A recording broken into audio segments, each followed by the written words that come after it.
Preparen sus Biblias. Allí en la carta de Santiago, el capítulo 5, vamos a estar leyendo a partir del verso 13 hasta el 20. Y la palabra del Señor dice así: ¿Está afligido alguno de ustedes? Pues ore. ¿Está alguno de buen ánimo? Que cante alabanzas. ¿Está enfermo alguno de ustedes? Haga llamar a los líderes de la iglesia para que oren por él y los unjan con aceite en el nombre del Señor. La oración de fe sanará al enfermo y el Señor lo levantará. Y si ha cometido pecados, sus pecados se le perdonarán. Por eso confiésense unos a otros sus pecados y oren unos por otros, para que sean sanados. La oración del justo es poderosa y eficaz. Elías era un hombre con debilidades como las nuestras. Con fervor oró que no lloviera y no llovió sobre la tierra durante 3 años y medio. Y volvió a orar y el cielo dio su lluvia y la tierra produjo sus frutos. Hermanos míos, si alguno de ustedes se extravía de la verdad y otro lo hace volver a ella, recuerden que quien hace volver a un pecador de su extravío, lo salvará de la muerte y cubrirá muchísimos pecados. Esto es palabra de Dios. Hermanos, si hay una de las prácticas que más se valoran y más comunes en la vida cristiana, es la oración. Realmente nosotros somos muy bendecidos al tener una tradición de fe que permite que nosotros oremos con nuestras propias palabras, que podamos abrir nuestro corazón al Señor de la manera más sencilla, como quien habla con un amigo en un diálogo y en una relación directa. Nosotros tenemos acceso directo al trono de la gracia de Dios a través de la oración. Y podemos alcanzar niveles extraordinarios de intimidad sin la necesidad de un sacerdote, de un pastor, de otra persona, porque ya Cristo abrió ese camino íntimo entre tú y el Señor. Y usted puede caminarlo solo porque el Señor ya proveyó para todos nosotros. Y esta es una realidad que la oración se hace parte de nuestra vida desde que comenzamos a caminar en el camino de la fe. Yo recuerdo cuando a mí me enseñaron a orar de pequeña. Y si alguna vez usted no recibió esta lección, va y la valora hoy. Pero a mí me enseñaron a orar de la siguiente manera.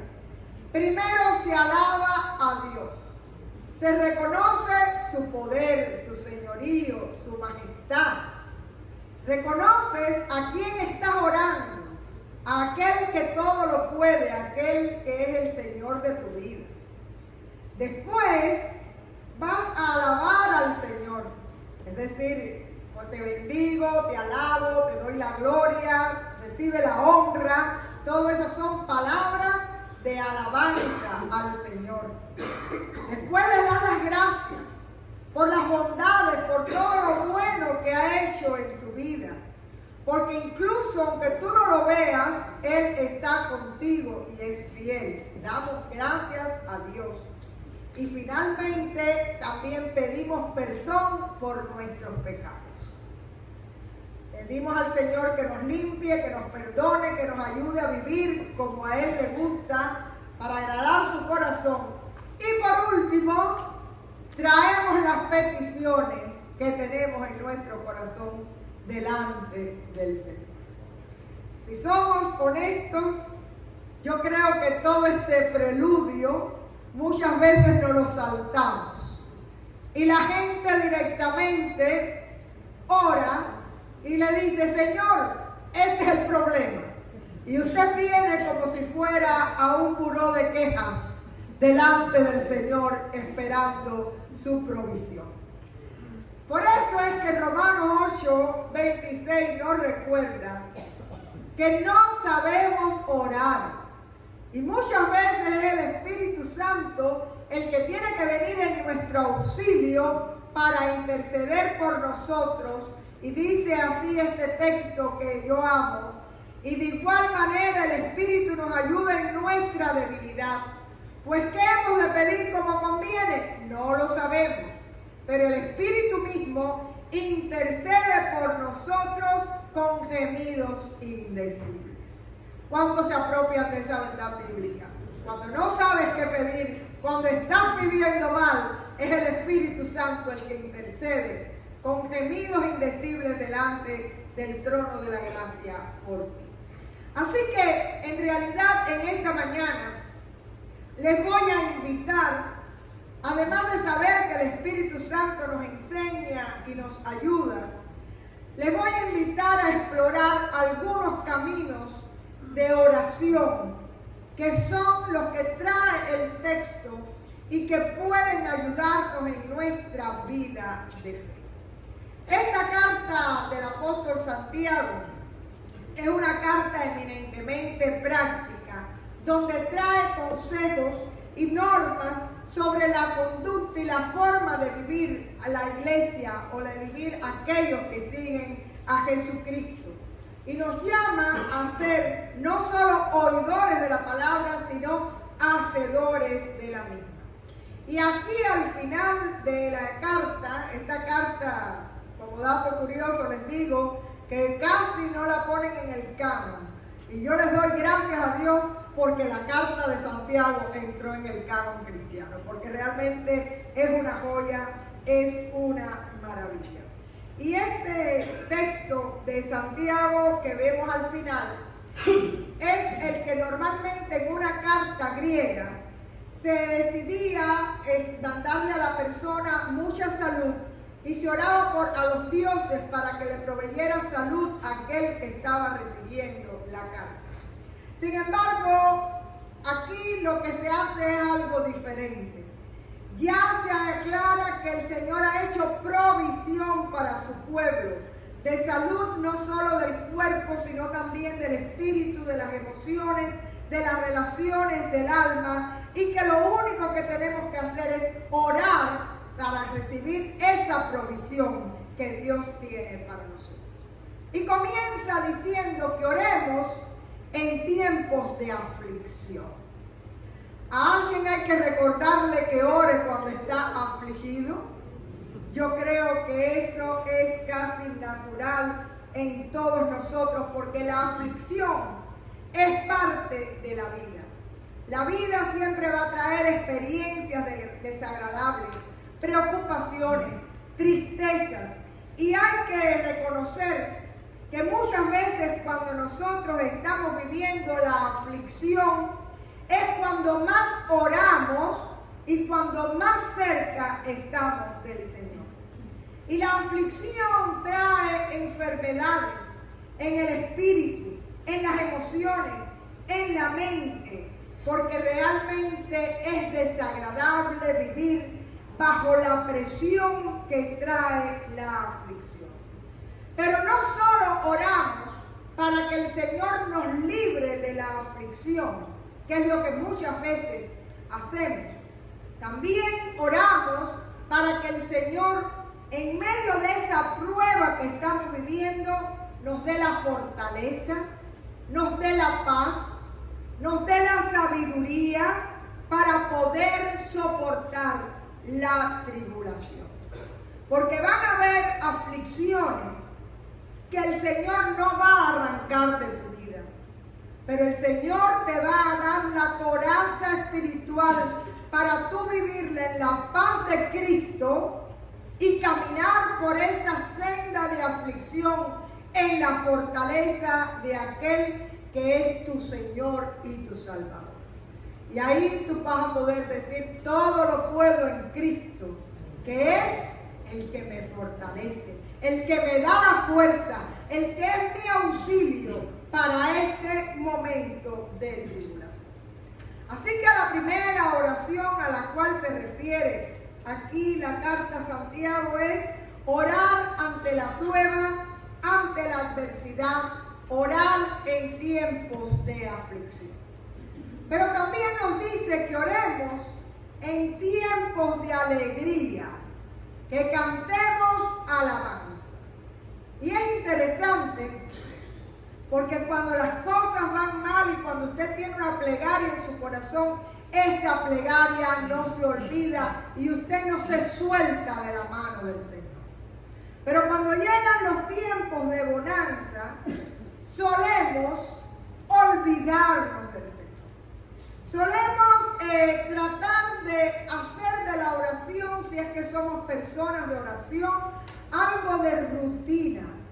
Pero esa intimidad, esa cercanía que vivimos en el tiempo de la aflicción, la vamos perdiendo. Y no hay nada más enriquecedor que llenar tu vida de alabanza. Hay algo que se llama el poder de la alabanza que activa la presencia y la gracia de Dios en el lugar donde tú estás.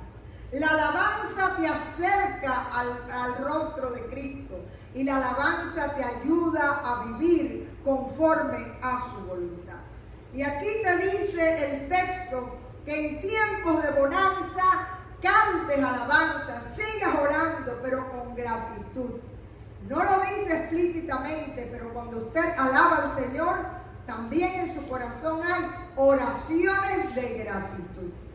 Y a veces en los ejercicios de oración de los martes, hay uno de los integrantes que muchas veces insiste en no pedir, no quejarse delante del Señor, en empezar a hacer una lista de gratitud.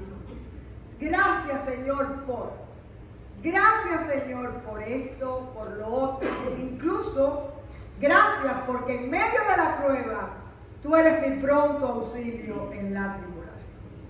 Así que la experiencia de aprender a agradecerle a Dios y de aprender a vivir en una alabanza perpetua, constante, en todo momento, es un ejercicio de oración y es un ejercicio de crecimiento espiritual. Y la alabanza no solo tiene que ser cantos.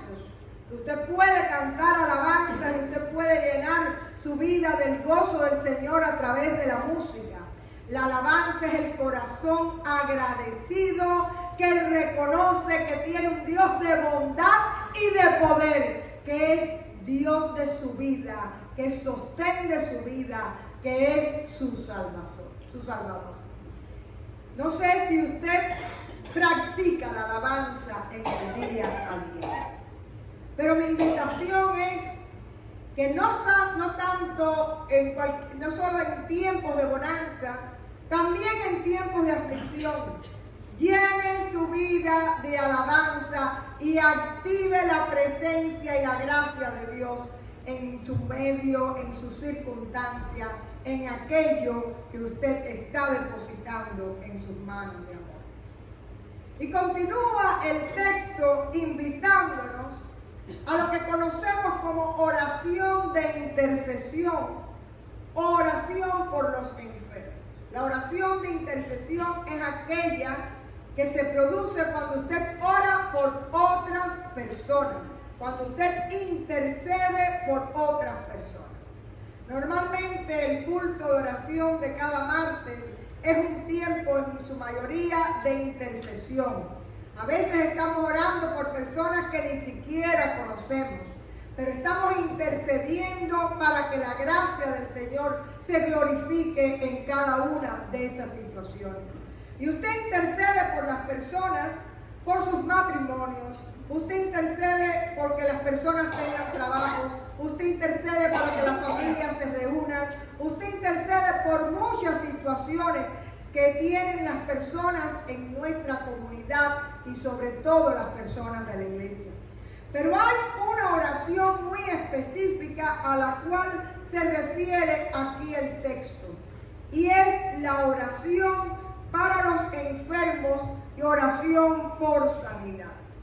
Miren, hermanos, yo creo que muchos de nosotros podemos decir en esta mañana que hemos sido testigos del poder de Dios a través de la sanidad de personas. Amén. Nosotros sabemos que tenemos un Dios de poder y un Dios que puede obrar a favor de los enfermos. Pero lo más que me gusta de este texto es que no te dice, ora por el enfermo allí sentado en tu comodidad, sino que te levanta y te hace ir a donde está la situación. Lleva a los ancianos de la iglesia. La iglesia tiene que salir de las 4 paredes e ir allí a donde está la persona enferma. Y allí orar por ella, velar por los enfermos, es parte del trabajo de la comunidad de fe. Y al usted orar, nos está invitando a hacerlo con un símbolo muy especial que es la unción con aceite. Y para aclarar, nosotros sí oramos y ungimos con aceite. A veces creen algunas personas que es una práctica pentecostal. No, es una práctica bíblica y nosotros creemos en la palabra del Señor y por eso la practicamos. Pero cuando usted ora con aceite, lo que tenemos es que dejar muy clara esta realidad. Primeramente, el aceite no es el que tiene el poder. El poder lo tiene el Señor, que es el que sana. La unción se hace en el nombre de Jesucristo. Y es el Señor quien provee la salud al enfermo. No es el poder de aquel que ora, porque nosotros no tenemos poder para sanar. No es el poder del aceite, porque eso es aceite común que ha sido consagrado. El que hace la obra es Jesucristo. Y es Dios el que responde a la oración de fe. Amén. ¿Hemos entendido esto? Pero si hay algo importante en el ministerio de visitación de la iglesia y en el ministerio de oración que tenemos en la iglesia, es hacer de este mandato de Santiago, en la carta de Santiago, parte de nuestra vivencia. Orar por los enfermos y acompañarles. Y cuando sea necesario, estemos allí o ellos lo pidan, también ungirles con aceite para oración de sanidad. Y voy a aclarar algo que me gustaría que quede muy presente.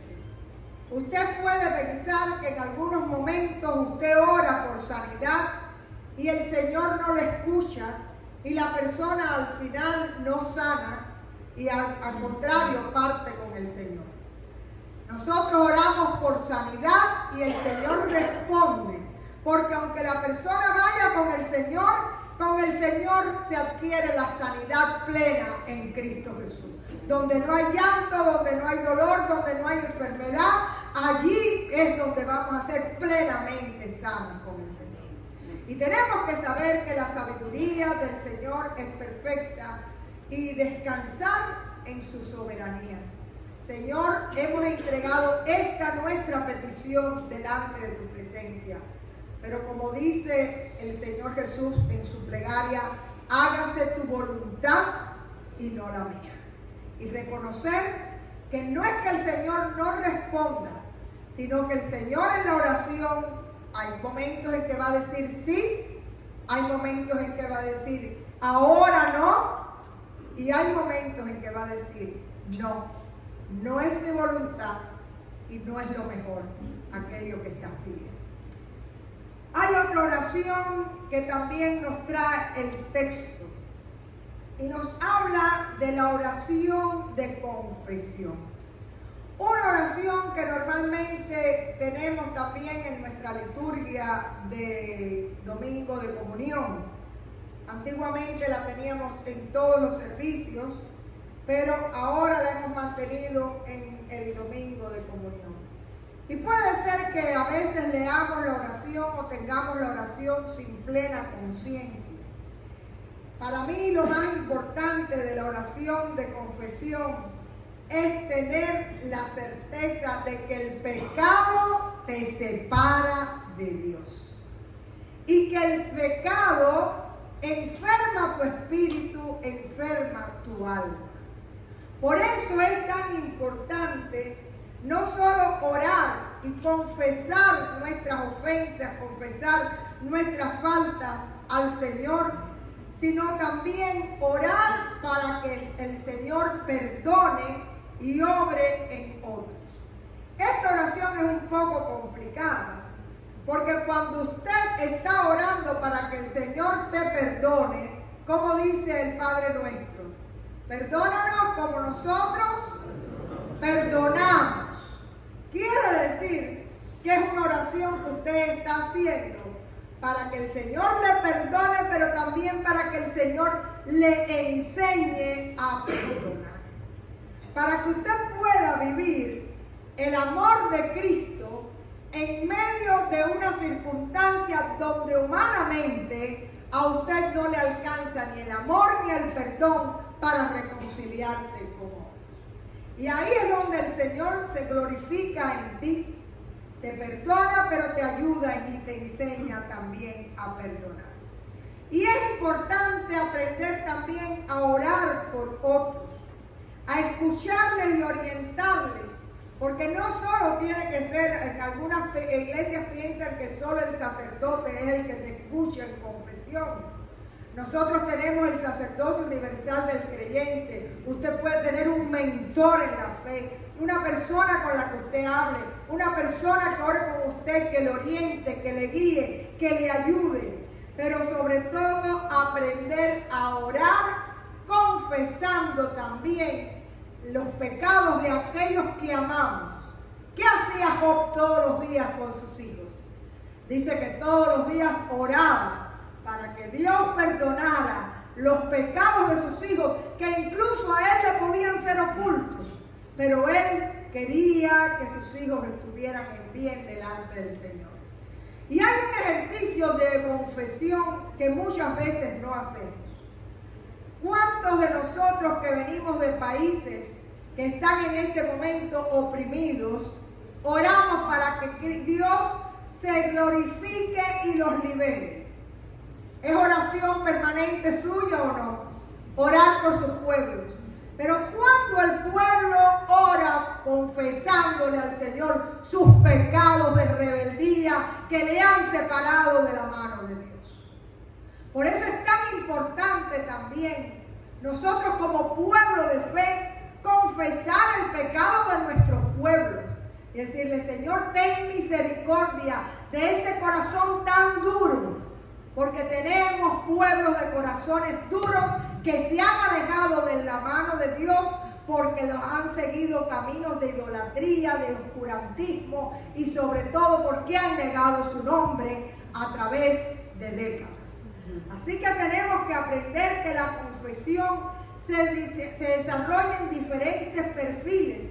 Usted puede orar por otras personas, usted puede pedirle a Dios que le perdone, pero también usted puede orar por aquellos que en nuestras naciones están alejados de Cristo, y usted ora y confiesa el pecado del pueblo para que Dios tenga misericordia. Hay en el texto al final también otro tipo de oración, además de la oración de confesión, que es la oración que se hace para salvación.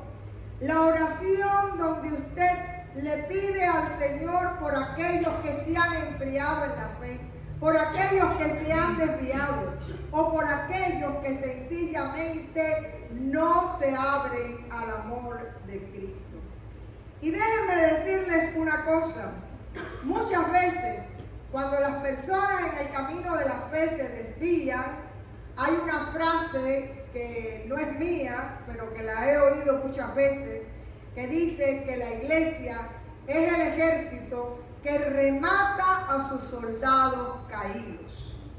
A veces, cuando las personas se separan o cometen un error, los mismos hermanos de la fe son los que más le critican, los que más cierran las puertas, los que no expresan en ningún momento acompañamiento en ciertas situaciones de vida. Lo que nos está invitando aquí el Señor es que oremos por esas personas y que seamos imagen de Dios para ellos, pero también somos testigos de que muchas veces esa oración de salvación ha traído vidas a Cristo, vidas que hoy están en este lugar y que no es otra cosa que respuesta a la oración de fe, ya haya sido de una madre o de un amigo, alguien que oró por ti para que tú aceptaras a Cristo como tu Salvador y tu Señor personal. Y hay algo que para mí es un ejercicio permanente. Nunca se canse de orar por aquellos que usted quiere que conozcan al Señor. Porque esa oración el Señor siempre la va a escuchar y nunca va a caer en el vacío. Y puede que usted no vea la respuesta hoy, pero el Señor va a obrar en esa vida para bendición y para salvación. Así que aprendamos a orar por los que han de ser salvos. Aprendamos a orar por aquellos que se han confundido, que se han descarriado, ayudándoles a traerles al camino del Señor. Hay muchos más tipos de oración, pero me gustaría hablarles ahora de una oración que siempre yo insisto que hagamos. Muchas veces oramos por el problema, por la persona, por la situación, por el trabajo, por la casa. Y la primera oración que muchas veces tenemos que aprender a hacer es la oración por nosotros mismos. Porque Señor, yo necesito de ti para enfrentar esta circunstancia en tu sabiduría y en tu poder. Porque Señor, yo necesito de ti para poder llevar esta carga que estoy llevando. Yo necesito, Señor, tu presencia en mi vida. Yo necesito, Señor, tu fortaleza en mi vida. Yo necesito aprender de ti y ser enseñado por ti en esta nueva situación de vida. Y aprender de alguna manera a deleitar mi espíritu en la presencia del Señor. Yo no sé cuántos de ustedes oran por ustedes siempre, pero es importante orar por nosotros, para nosotros estar en sintonía, en comunión con el Espíritu de Dios y con la obra perfecta que Dios quiere llevar en nosotros. Hay un himno que habla, amor que quiere seguir amando, y es que llevan toda la carga de los amores que tú tienes en la vida delante del Señor. Usted no puede cargar la carga de otros si primeramente usted no está fuerte. Porque si usted no está fuerte, sus rodillas se cansan, se caen y sus manos también tambalean. Usted tiene que estar fuerte para llevar sobre sus hombros espiritualmente la carga de aquellos que usted ama y por los cuales usted intercede. Y hay un tipo de oración que me gustaría dejarles también hoy, que es la oración de la contemplación, de la escucha, la oración del silencio, la oración donde tú entras en la santidad del Señor y te dejas ministrar por la dulce presencia. Cuando tú acallas tu mente y tu corazón, cuando dejas de decir palabras para estar ahí, solo recibiendo, solo llenándote de su presencia y descansando en la soberanía de Dios. Ore usted para aprender a recibir en esa quietud y en esa soledad con Cristo toda la unción que necesita para poder vivir esta vida de oración y ser consecuente con lo que Dios quiere para nosotros. Y por último, tenemos la certeza de la fe. Dice la palabra que la oración eficaz del justo puede mucho. Esta versión dice, la oración del justo es poderosa y eficaz. ¿Cuántos lo creen?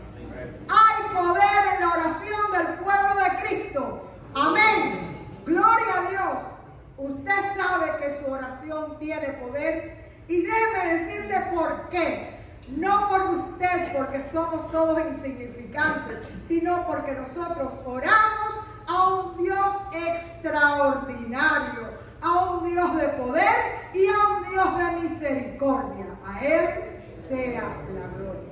Y cuando usted ora y clama delante de ese Dios que conoce, que ve, que escucha, dice la palabra que tu oración puede mucho y tú puedes transformar las vidas y la historia en el poder de la oración. ¿Cuántos le dan la gloria a Dios? Porque tú y yo podemos hablar con ese Dios grande, soberano, poderoso, el Dios que puede hacer posible los imposibles. Tú tienes acceso a esa relación íntima y hermosa con el Señor. Y lo más precioso es que el Señor, a través de tu oración, se va a glorificar en aquello que tú pones delante de su presencia. Y por eso es que este pueblo y esta iglesia es testigo del poder de Dios, porque es testigo de muchas oraciones respondidas para la gloria de Dios y para bendición de su pueblo. Amén. Así que, hermanos, voy a terminar preguntándole, ¿qué tal está tu vida de oración? ¿Puedes decir que realmente eres un hombre o una mujer de oración? ¿Qué tal tu vida de oración? Si hasta ahora tu oración en tu sencillez ha sido como escribir en Google el deseo para dar el clic y que se dé, te estoy invitando a poner toda esta gama de caminos de oración en práctica. Y reconocer que no siempre el Señor estamos orando bien, primero, no siempre vamos a orar bien, por eso el Espíritu Santo nos tiene que ayudar, pero que no siempre el Señor va a contestar sí, ni ahora. Pero lo importante es que en esta comunión íntima con el Señor, tú puedas ser instrumento y tú puedas recibir la certeza de que el Señor está en control y en autoridad. Además de invitarles a tener una vida de oración, y por supuesto los que quieran unirse al grupo de oración cada martes pueden hacerlo, les invito a tejer lazos de oración en el cuerpo de Cristo, orando los unos por los otros. Ustedes tienen personas que les son cercanas. No solo se saluden, pero también inviten a orar por lo que tú tienes en tu corazón y ora tú por la otra persona. En un momento determinado ya hay algunos grupos que se han quedado leyendo una vez a la semana el aposento alto y orando los unos por los otros. Pero yo les invito a que activen ese tiempo que usted puede hacer una llamada con 2 o 3 personas para orar los unos por los otros. Crear lazos de oración en la comunidad de fe trae sanidad a la iglesia. Así que les invito a orar en las adversidades, a orar en las pruebas, a orar en las tristezas, pero también a orar en las alegrías, alabando y dándole gracias a Dios en tiempos de bonanza, a orar por los enfermos, pero también a acompañarles en presencia y sobre todo a orar para que nuestros pecados sean perdonados y que el Señor tenga misericordia de su pueblo. Sigamos orando por la salvación, velando los unos por los otros, pero especialmente oremos cada día para ser instrumentos útiles en las manos del Señor y decirle: Señor, estoy aquí para ti. Haz conmigo conforme a tu voluntad. Vamos a orar.